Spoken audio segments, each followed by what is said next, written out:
So, candlesticks. How do traders actually read this? Well, the answer is simple. Every candle tells a story about buyers and a story about sellers. A story about who won the battle during that period of time. The problem is that most beginners try to memorize candlestick patterns without understanding what those patterns actually mean. So in this video, I'm gonna go through some candlestick patterns, but more importantly, explain the psychology behind them. Before we talk about patterns, you need to understand what a candle is showing you. Every candlestick contains 4 pieces of information: the opening price, the highest price reached, the lowest price reached, and the closing price. The body shows where price opened and closed. The wicks show where price traveled before returning. Large bodies usually indicate strong momentum. Small bodies often suggest hesitation. Long wicks reveal rejection. And these clues help us understand what buyers and sellers are doing. Now let's look at the patterns. One of the most popular candlestick patterns is the engulfing pattern. This pattern consists of 2 candles. The first candle is relatively small. The second candle is much larger and completely covers the body of the previous candle. What does this tell us? This pattern shows a sudden shift in momentum. Imagine sellers were in control, and then the buyers step in with enough strength to completely erase the previous candle's move. This shows us that the control may be changing hands. A bullish engulfing pattern suggests that buyers are gaining strength. A bearish engulfing pattern suggests that sellers are gaining strength. The larger the engulfing candle, the stronger the message. The pin bar is one of the easiest patterns to recognize.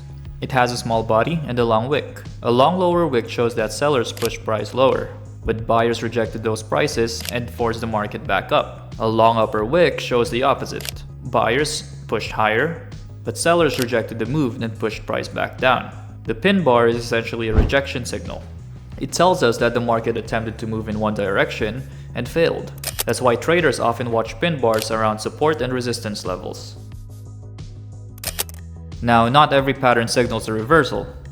Some patterns suggest that a trend is likely to continue. One of the simplest examples is a strong momentum candle, followed by a small pullback candle, followed by another strong momentum candle. It's kind of like a runner taking a quick breath before continuing the race. The market pauses briefly, then momentum returns. These patterns often appear during stronger trends and can offer opportunities to join an existing move. This pattern consists of 3 candles working together. The first candle continues the existing trend. The second candle shows slowing momentum. And the third candle, it aggressively moves in the opposite direction. This pattern demonstrates a transition of control.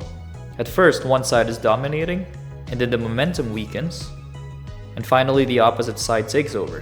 When this happens near a support or resistance level, traders often pay close attention. Markets spend a lot of time consolidating. If price moves sideways, neither buyers or sellers gain control.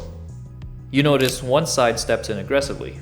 When that happens, we often see a large candle break away from the consolidation range. This is known as a breakout candle. A breakout candle signals that momentum has returned to the market. The longer the consolidation before the breakout, the more significant the move can become. One of the most overlooked signals in trading is weakening momentum. Imagine a strong trend. The candles are large. Momentum is obvious. But then something changes. Each candle becomes smaller than the previous one. The trend is still moving, but it's losing energy. Eventually, a large candle appears in the opposite direction.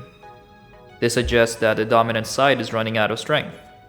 While it doesn't guarantee a reversal, it can be an early warning sign that the market conditions are changing. Now, how do you actually trade with candlestick patterns? The mistake most traders make is that when they see a pattern, they immediately enter the trade. A candlestick pattern by itself is not enough. Context matters, as usual. Ask yourself first, is the pattern forming at support? Is it forming at resistance? Does it align with the trend?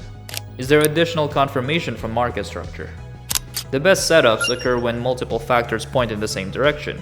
Think of candlestick patterns as evidence, not guarantees.